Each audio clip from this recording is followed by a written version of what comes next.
Hello everyone, welcome back to our channel. In today's video, I'm going to walk you through how to create a good OnlyFans account. So let's get started.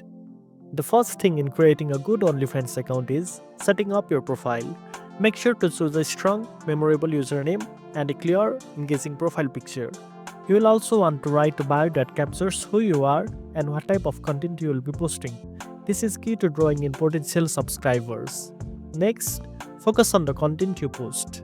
The key to success on OnlyFans is offering value, whether it's exclusive photos, videos, tutorials, or personal interactions. Consistency is important. Post regularly to keep your audience engaged and always interact with your subscriber to build a loyal community.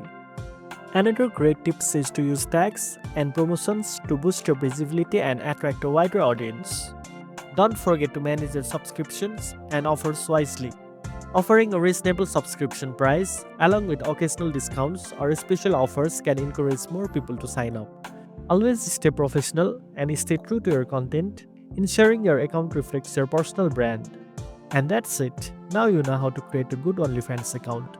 If you found this video helpful, don't forget to like, share, and subscribe for more tech tips. Thanks for watching, and I'll see you in the next one.